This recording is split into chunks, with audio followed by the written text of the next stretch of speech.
Hey guys, it's Ryan, finding a path to financial freedom for the self-employed. So, if you're watching this video, it's very likely you already know what compound interest is. In principle, anyway.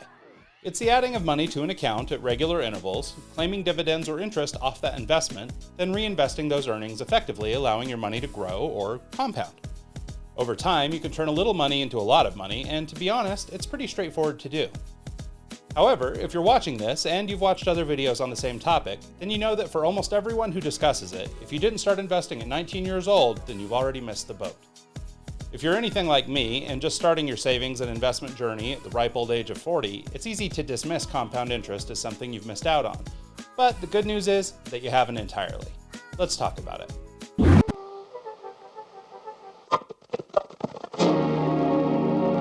So everyone from Tony Robbins to Dave Ramsay has content out there circulating about the mystical powers of compound interest. To cite them all, citing Einstein, he considered compound interest to be the eighth wonder of the world. And it is an amazing thing if you stop and think about it. Said most simply by the late great Benjamin Franklin, compound interest is when money makes money, and the money that money makes money. Clear as mud? In principle it is, but the other thing the Ramsays and the Robbins have in common is that when they teach compound interest, they typically illustrate it by showing the savvy 19-year-old who socks away cash until his late 20s, leaves that money to grow, and then boom, at 65 he's a multimillionaire.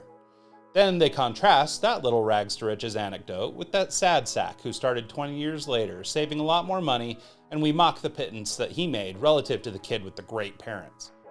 Let's all stare at the late starter, shall we?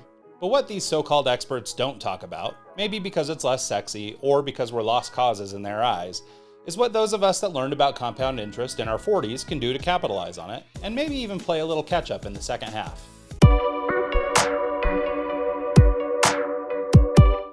Before we get to making up for lost time, let's do a little math to help us get our bearings. A typical metric used in assessing any given investment is the potential we have to double our money and when we could expect that to happen. If the investment you're considering pays a given interest rate, you can estimate the time to double your cash by using the rule of 72. As it pertains to compound interest, let's say that you're 40 years old and have socked away $10,000 in a savings vehicle of some variety, preferably a tax-leveraged one like a 401k or a SEP IRA for the self-employed in the audience.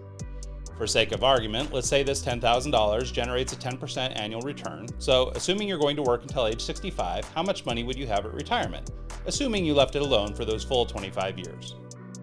Applying the rule of 72 by dividing 72 by your expected interest rate, you learn that every 7 years, or more precisely 7.27 years, you'll double your money.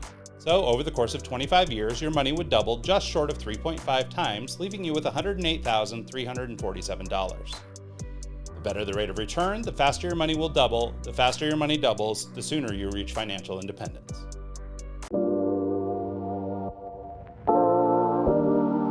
So back to the Ramsays and Robbins. It's super easy to drive home the point that you can turn a relatively small investment into some serious coin if you start early. The part they don't talk as much about, I guess because the numbers aren't as flashy, is that just because beginning to save for retirement in your 40s and 50s isn't ideal, doesn't mean you're a lost cause. If you got a late start on retirement planning, there are still a lot of options available for you to fund your post-working years. You may have to make some potentially uncomfortable moves and stop wasting time, but nonetheless it can be done. As the old adage goes, the best time to start saving was 10 years ago, but the second best time is today. So don't be discouraged if you're in this place. And lest you think you're alone in your late start, according to pensionrights.org, only 43% of Americans participate in a retirement savings plan at all. So count yourself in the majority. Woohoo! Versus the 20-somethings that the high-dollar personal finance advocates like to swing around, older savers can actually have some advantages when it comes to setting money aside. Specifically, they're already in their peak earning years. The kids are often out of the house, and if you're lucky, they're off the parental payroll.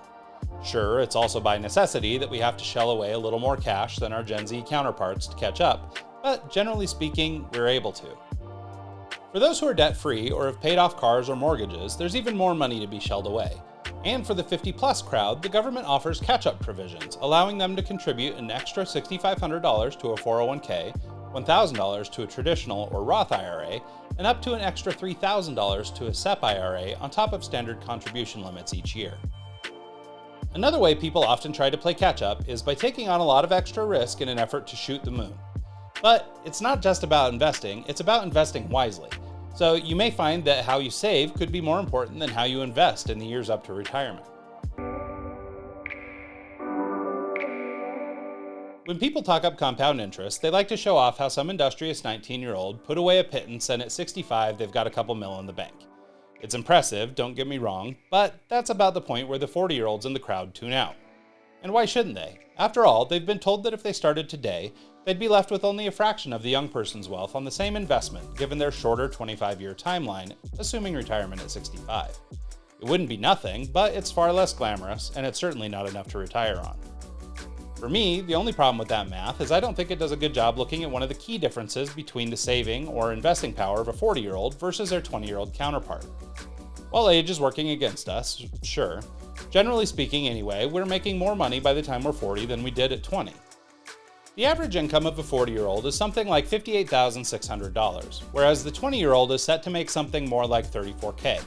That's a $24,000 difference, and that amount of money in the hands of a 40-year-old makes it possible for us to make up a little ground on the youngsters. Based on these average salaries and a savings rate of 10% per year on a 20-year timeline, the $283 per month that the 20-year-old is putting away is only worth $194,505. Only worth, right? Alternatively, for older people, where our 10% savings rate allows us about $5,860 per year to invest, or $488 per month, we're left with something more like $335,636 after year 20, a difference of nearly $141,000. Now I hear you saying, the 20-year-old can go on saving beyond us and they'll eventually usurp us, and you're right. But where we miss out on compounding due to our old age, we are advantaged over young investors in that many of us own a home, own a business, or have accrued other tangible assets over our 40 years. Further, we're often better poised to invest in other asset classes because we have capital or access to credit, and we've gained wisdom that allows us to make better financial decisions than your average 20-something. So now that we've established that older people can get something out of compound interest, even if it's just a tad less than those with longer timelines, what is another approach that might actually serve those with less time better? Let me paint a picture for you. John and Jane Doe are 50 years old with little set aside for retirement.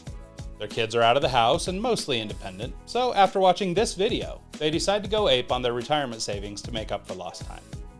John is a cheeky fellow and a little less risk-averse, so he'd like to make up for their shortfall in savings by investing in more volatile ways.